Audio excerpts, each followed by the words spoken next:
In this tutorial, we're going to see how to create a custom plugin for the Elgato Stream Deck. So if you're unfamiliar, a Stream Deck is a popular device amongst streamers, which allows them to assign certain tasks or workflows to LCD screens on the hardware device itself. So what we're going to be doing is we're going to be creating a plugin that basically allows us to issue HTTP requests against any web service that offers a webhook. So this is functionality that doesn't already exist in the Stream Deck, so we're going to be adding it ourselves. So why you might want to do this? So for example, some services, let's take Discord for example, there's no official application in the Stream Deck, but Discord does allow you to add a webhook URL. So basically you can make an HTTP request to that URL, send it a payload, which is JSON format, and it will essentially take that message that you send and add it to any one of your channels on the server. Now that's just one of many possible examples when it comes to webhooks. You could be using Zapier, Automate.io, if this then that, or pretty much any service that has some kind of webhook URL. So you'll notice that I do have my Stream Deck application open. I am on Windows. I do have the application already built, and we're going to be walking through building it manually. So if I add it to a particular key, you'll notice down here that we have the opportunity to add a title, a webhook URL, a method, so get, post, etc., and then the payload itself followed by a save. So we're going to be reproducing this. So let me go ahead and delete that key. Now I am on the Elgato developer documentation site. This is going to be critical when it comes to developing our plugin for the Stream Deck hardware. Elgato, in their documentation when it comes to creating your own plugin, they recommend looking at the existing plugins that exist for your software. I tried that. I looked at some of the existing plugins. I couldn't make any sense of them. It's not the easiest task in the world. So what we're going to be doing is we're going to be starting more or less from scratch. And I say more or less because Elgato actually has a template that you can use online. It's called the Stream Deck plugin template. And I found this to be the easiest way to get started when it comes to developing Stream Deck plugins. So we are going to be making use of this. If I go back into the developer documentation, one thing I want to point out is you will need actual Stream Deck hardware. There is no simulator, and you can't really test it outside of the Stream Deck hardware in your web browser. We will be using our web browser to troubleshoot, but you will need the hardware as well. So let's go ahead and download the plugin template. You can go ahead and clone it. You can do whatever makes the most sense for you. I've already done that. I already have it open inside of Visual Studio Code. And I want to break down a few things first. You'll notice that I do have distributiontool.exe highlighted in green because that's a tool that does not ship with this particular plugin. This distribution tool can actually be found on the developer documentation website. So if you go to the website and you click on exporting your plugin for distribution, you can actually download that tool for Mac or Windows. So you will need it as we progress through this particular tutorial. Let's go back into Visual Studio Code. We're going to start things off by looking at the manifest.json file. This is going to be where pretty much all of our orchestration happens. The manifest.json file, it gives us information about the plugin itself, as well as where to find each of the icon files, image files, source code files, etc. So the actual directory structure, it doesn't matter a whole lot. What does matter is that this manifest.json file is at the root of your project. So in this case, it's called com.elgato.template.sd plugin. And then any file that this manifest.json file references, well, it could be in any directory structure you want. The actual plugin directory, it does need to end in a .sd plugin. That's a requirement. That's what the distribution tool looks for when you go to build. So let's break down some of this manifest.json file. So you'll notice that there is an icon here. We will need to populate this with a specially formatted image file. Likewise for the image inside of states and the image down in the icon. So there's basically three different images, and they pretty much orchestrate three different things. So for example, this icon right here, we need to make this icon. It does have a special format as far as color goes. So it's D8, D8, D8, that's the hexadecimal value. But if we drag it over to our screen here, you'll notice that this is another icon. This is one that I handcrafted, likewise with the icon that's inside of this Explorer. There's a third icon, and that one exists as part of the plugin store, and we're going to see how to do all of that in just a minute. Let's go ahead and navigate through this some more. So we will need to define a UUID. So typically you would want your website and then maybe the plugin's name itself. So for example, if my website is thepolyglotdeveloper.com, I might say com.thepolyglotdeveloper. And then this plugin right here, I'm just going to call it maybe API or maybe Webhooks. It's all right if I have the same name because I have a different UUID that's going to represent my plugin. The property inspector path. So there's two main parts when it comes to code in our plugin. The first is the property inspector, which if I go back into my application and look at my key, this area right here where I can actually enter information, that is the property inspector. The plugin, so the code path, is the code that resides on the hardware itself. So there's two components here. Basically what we're going to be doing is we're going to be taking information in the property inspector, we're going to be sending it to the plugin that exists at the code path, and it's basically going to save it so that way when we hit the key on the hardware, it makes an HTTP request to that webhook. So let's go ahead and start developing. So let's go ahead and open up our property inspector. Let's start with that. So this is property inspector directory and then index.html. So what do we have here? So we have a general HTML file, nothing particularly special. This SDPI CSS that was included as part of the template that gives us that kind of look and feel that we would expect in every particular plugin. But we also have custom HTML and we also have a custom JavaScript file. So common and common PI, those again are included with the plugin, but the index.py is where we're actually going to be including all of our logic. Now, when it comes to the CSS for each of these HTML components, there is documentation on that. These classes are specific. You can always customize them to whatever you feel the most confident with. But for the most part, these HTML elements are actually from the docs. There is a particular structure to them. So let's go ahead and look at that index.py.js file. And we're going to be adding to it in a second. There is a lot of fluff in this file, a lot of stuff that we're not going to be worrying about. But what we do care about are the different listener events. So SD is a wrapper for this particular plugin. It's part of the common JS file.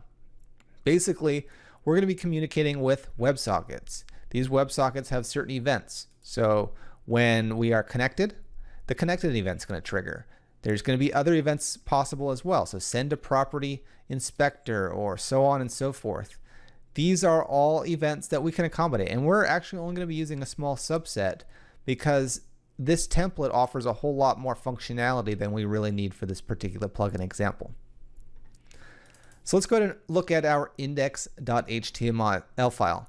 We know that we're going to want a space to actually enter a webhook URL. So this looks like an input right here. So let's call it webhook URL. And it's going to be of type text. We can actually go ahead and maybe default it to HTTPS just to give people an idea. It could also be a placeholder value. It's totally up to you.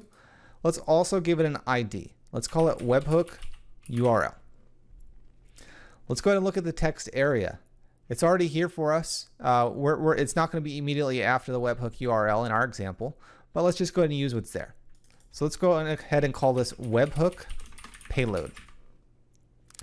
And let's go ahead and change the ID to be webhook payload. And we're actually going to be using these IDs when it comes to our JavaScript code because this is what's going to be saved inside of the plugin itself and on the device. We don't necessarily need to worry about the message, but we can maybe leave it there. Max length 50, maybe let's say max length is 500. I don't know the typical value of the requests, but just for now, let's just leave it there. All right, let's look at the next item. So the button. So the button is where we're actually going to be doing the saving of this particular data. So let's say maybe, are you done? And let's go ahead and say for the value of the button, we're going to say save. We don't need a value. I don't think I ever use values on buttons. So let's just go ahead and remove it. And the ID, maybe we call this one save, just like that. And we'll change this to save as well. All right, so this is one of those examples where we can actually display the file. And it looks like I changed something inside of this file. Yeah, so I'm going to save that. What I'm going to do is I'm going to open up my terminal and I'm going to say start, and I'm going to say property inspector. Actually, it's looks like sources, and then it's going to be com Elgato SD plugin. Then I'm going to say property inspector, and it's going to be index.html. So it opened it up in my web browser. This is what we see. This is what we created. For the payload, I should probably make this a default of, say, curly brackets. What we also want to do is we want to do a select in there, so that way we can actually choose between get, post, etc. Because you know what? Every webhook is not going to be exactly the same. So let's go ahead and find that inside of the documentation. That's actually going to be inside of the property inspector. And we can click select from the menu. So I'm just going to copy and paste. So I'm going to copy it. I'm going to go back to Visual Studio Code. I'm going to paste it in above. And I'm going to call this one, instead of select, we're going to say maybe method. I'm going to call this one webhook method. And for the methods, let's go and say get and post. We won't include any more than that. That's fine for now. The values will match. And let's go ahead and save it and refresh. So let's go back into our browser. I'm going to refresh, and it looks like it's there. So our UI is done. We didn't really change anything. We just added to it. We don't have any functionality yet. So what we want to do is we want to say maybe save something. So I'm going to go back into Visual Studio Code, and I am going to change the text area to have empty curly brackets as a default. So if I scroll down, actually to the button, what I want to do is I want to have an on-click activity. So let's go ahead and add an on-click listener. So I'm going to say on-click, and I'm going to say that it's going to call a save method. And we don't have a save method in this particular file, but we can easily create one inside of our index.py.javascript file. So let's head over to that. And what I want to do is I want to maybe start eliminating a lot of this. So it's a little hard to read. We aren't going to need the onChange event. We're not going to need the wrapper. We're not going to need settings. This is going to be actually very basic code. We will need the onConnected. So we'll need the onConnected. We won't need the send to property inspector. You can look at the documentation for what each one of these means. We won't need the on UI here. Or even the pie changed. We're just going to remove a lot of this. Save settings, we're going to do that elsewhere. We will need this, the send to value function or some flavor of it. And let's go ahead and maybe remove the rest here. Let's just make sure it's all good.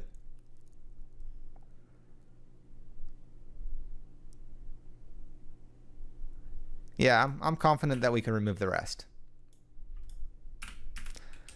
I'm actually also confident that I can remove this as well. So we're gonna work our way back. So basically all that we're left with right now is this connected function. And I'm gonna remove the comments here, just so that way it's a little more readable. And actually what I can do is comment that out as well. So let's work with the onConnected. So the onConnected, we're not even gonna get to the save yet. The onConnected, what we're going to see is we're going to see a JSON object be sent to us. This JSON object is going to include the name of, so the UUID, it's going to include the action, so that's going to be our com.polyglot developer. things like that. And we can actually print it out too. And I'm going to say JSON. But what we want to do is we want to use this as an opportunity to set the data in our form. So we want to be able to set the webhook URL, payload, etc. with the data that might exist in the settings. So let's go ahead and have a look at that. Let's go ahead and say if, and we won't even go there yet. Let's trial it out. Let's see what we're working with and see how it goes. So to do that, let's go back to the documentation. Let's go to exporting your plugin, and I'm going to copy the command for Windows. So I'm going to copy it. I'm going to go back into Visual Studio Code. I'm going to clear this and I'm going to paste it. So I do need to change the path. So it's Elgato, and then it's going to be plugin template, or it's just template. And I'm going to hit enter. So what I want to do is I probably want to add a period in front of it. Let's see if this works out better. So it looks like it did. If I go to my releases directory, you'll notice that I now have a Stream Deck plugin created. So what I can do is I'm going to actually open that file. So I'm going to say start, and if you're using a Mac or something else, you can just double click on that file. It should install it for your Stream Deck, but let's go ahead and try this.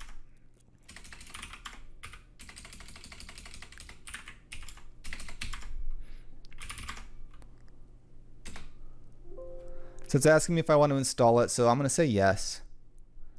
And if I scroll down to custom, I now have an action. So I'm going to drag it over.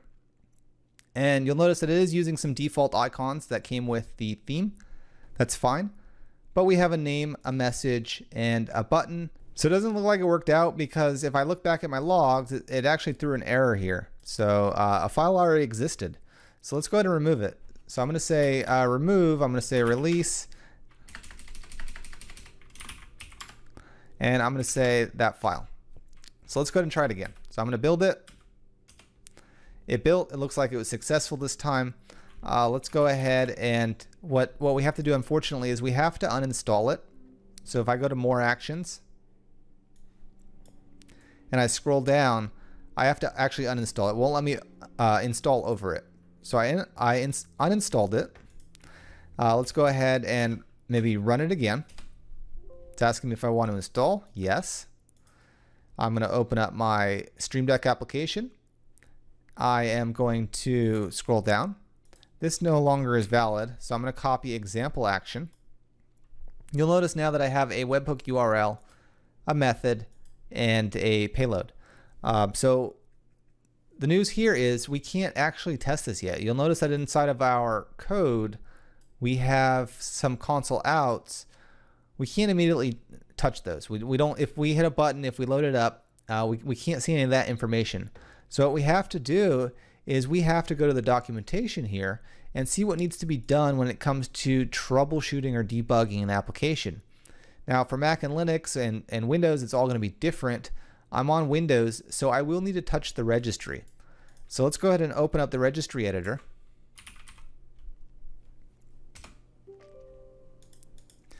And inside of the Registry Editor, what I'm going to want to do is I'm going to want to find the Stream Deck path that it mentions in the docs, and I'm going to want to create a new D word. And that new D word, what should happen is it should be HTML remote debugging enabled. And the value of that D word should be 1. So what I can do is I can reload the Stream Deck application. It's gonna make me quit out of it and then open it again.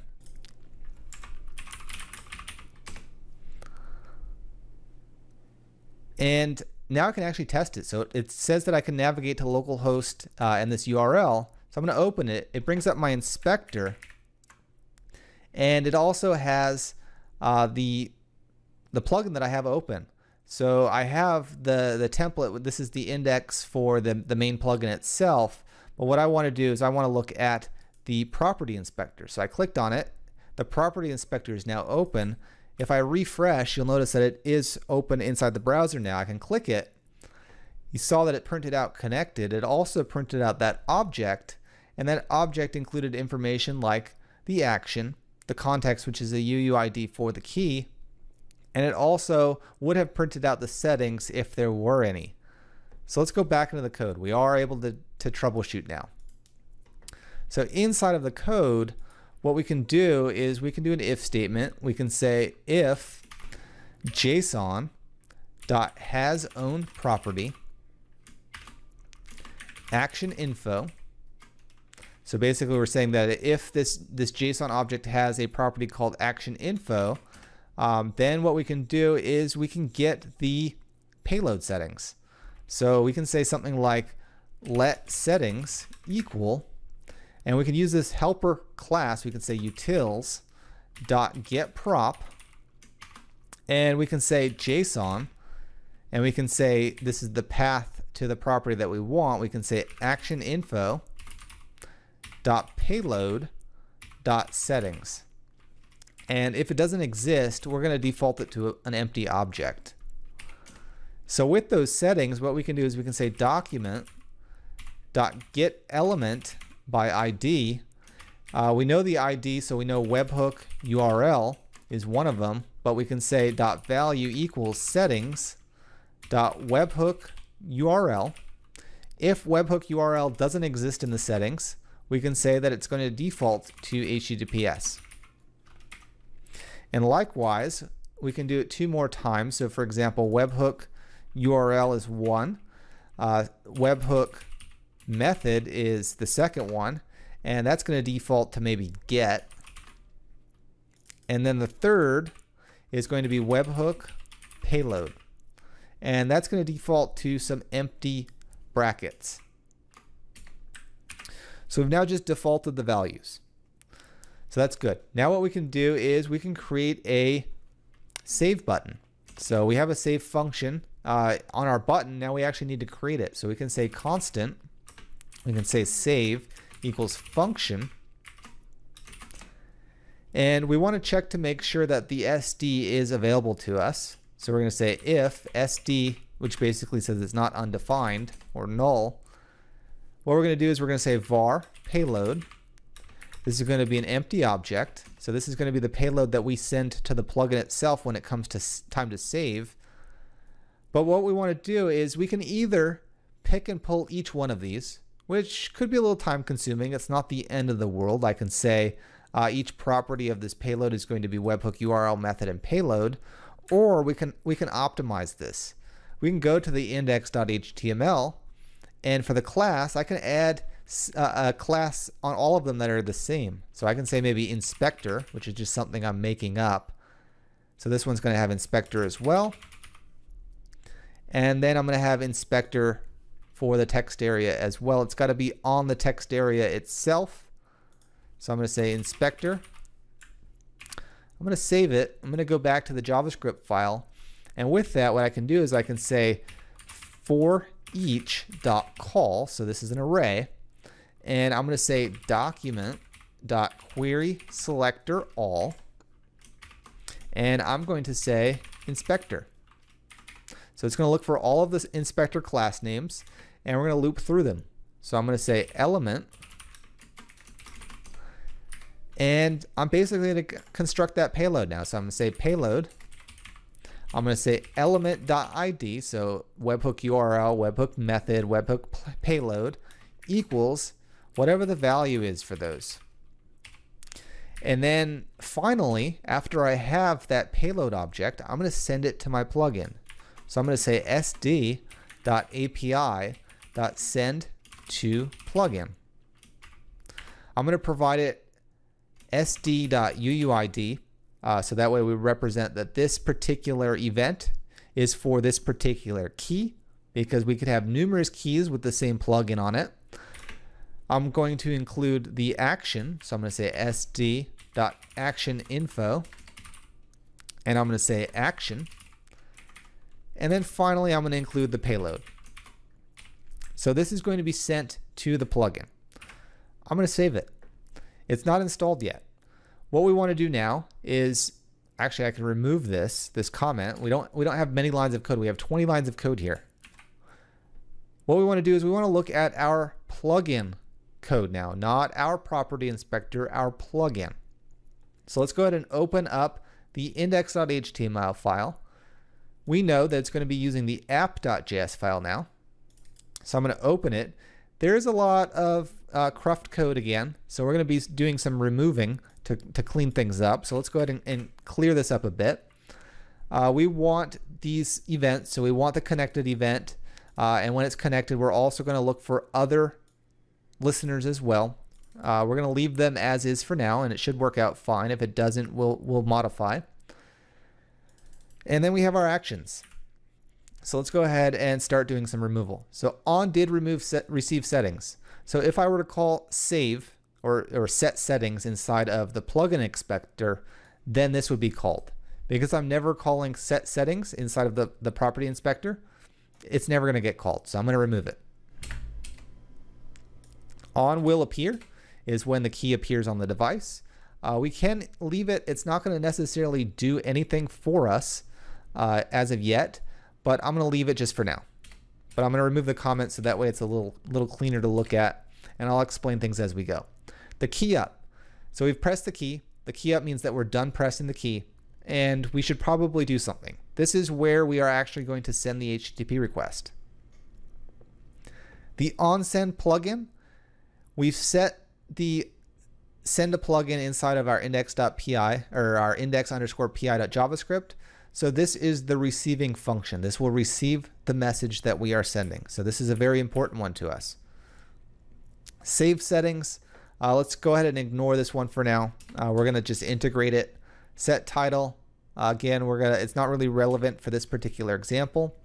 And then do something. We're not gonna worry about that either. We're gonna do that directly inside of the function itself. So I'm gonna save it. So let's start taking stuff away still. Let's remove the code that's in the on will appear. I'm gonna leave the comment or the console.logs for debug purposes, so that way we can see it. For the key up, let's just go ahead and change this to maybe console.log. I'm gonna say JSON, and send a plugin. We can say, again, we can maybe do the same thing. So I'm going to say console.log. I'm actually maybe just going to have a print statement. So I'm going to say maybe on send to plugin. And this is going to be JSON. It's actually going to need to be serialized because it's a string. So I'm going to say json.stringify, and I'm going to say JSON. And we can actually do that for the one above too. So that way we know which is being called. So this is going to be the on key up. And we'll remove this. And then we'll maybe change this as well. This is going to be the on will appear. And there are other listeners. You'll just have to look in the documentation. For this, for now, let's just go ahead and remove it. We're just going to have a bunch of prints right now. So let's go ahead and try it out. What I need to do is I need to first remove it from the releases directory. So I'm going to remove it. I'm going to rebuild it. I am going to uninstall it from the device. So I need to go to more actions, and I need to say uninstall.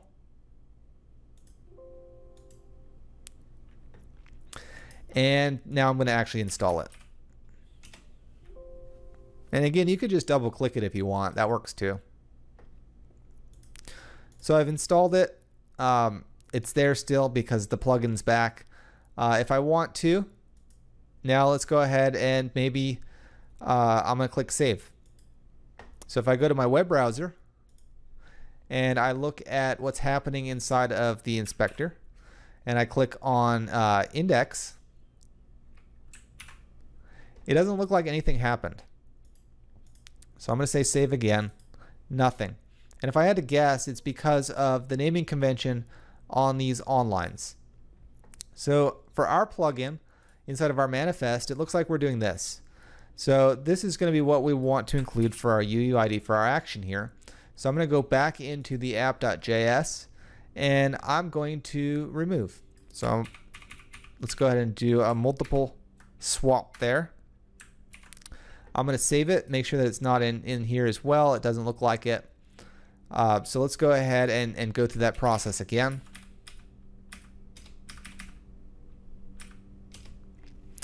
I'm going to uninstall it. Unfortunately, I do have to manually uninstall it every time. Oops.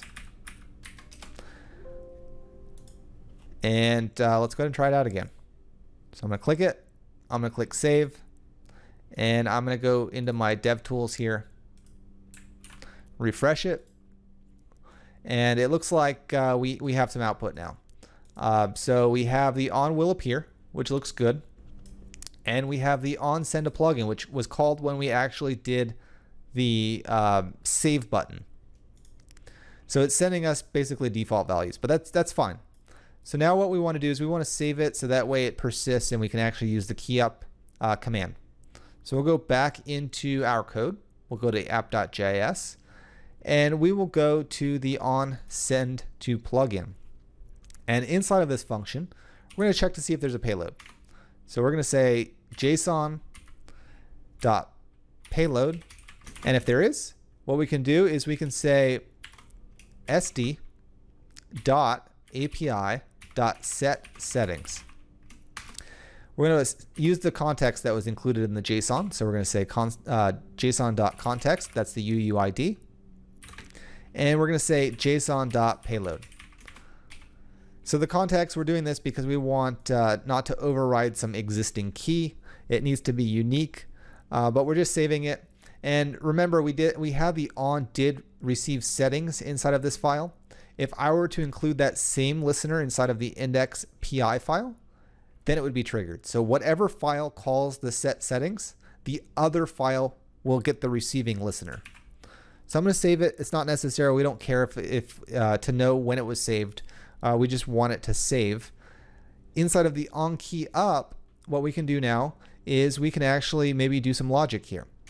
So we want to say if we want to say json.payload.settings. So we want to make sure that it's not null. And we want to say json.payload.settings.webhook URL. Because we really need to have a webhook URL to be successful.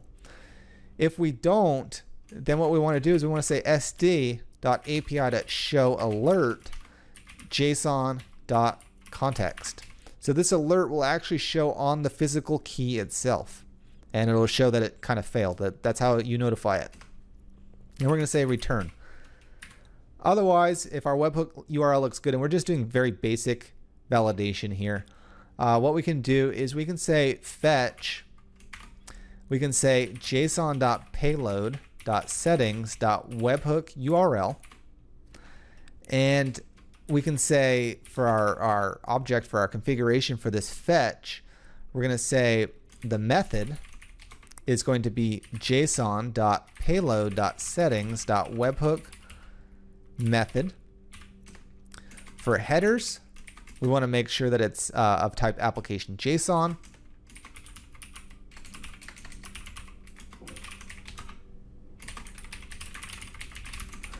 And then we want to be able to actually post that body. So we can say body, and we can say json.payload.settings.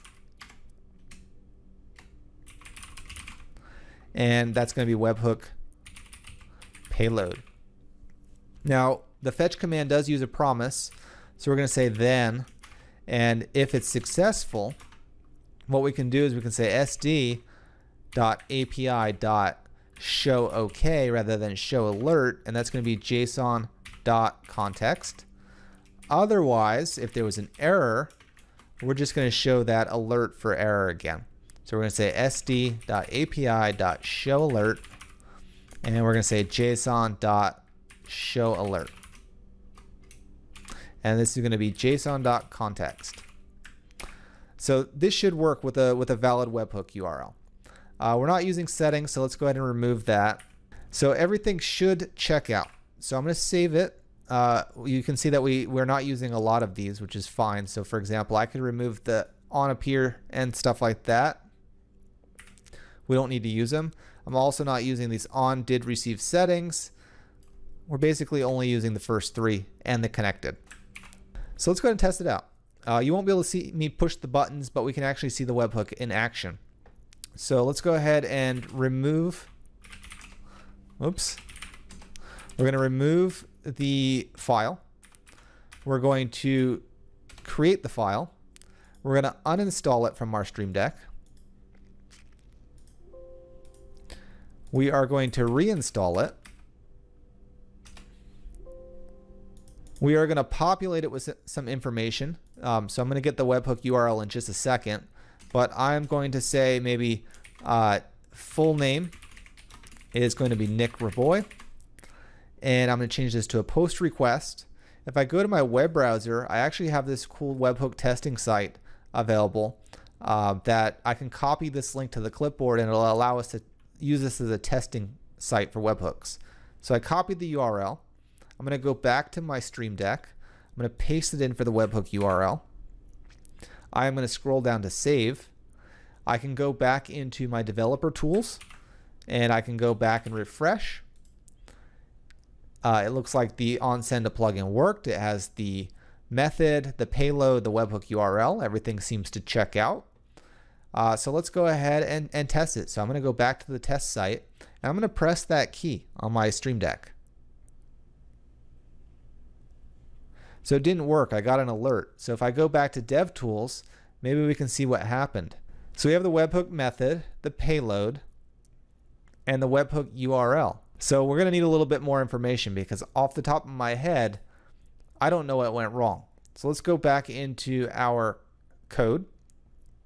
And instead of just throwing an error or an alert based on the key press, let's go ahead and make some modifications. I'm going to drop this to a new line. Actually, we'll leave that. I'll drop the error to a new line. If there's an error, we're still going to continue to show it visually on the display, but I'm also going to do a console.log of whatever the error was. So let's go through that same build process again. You're going to get very familiar with it. We're going to uninstall it.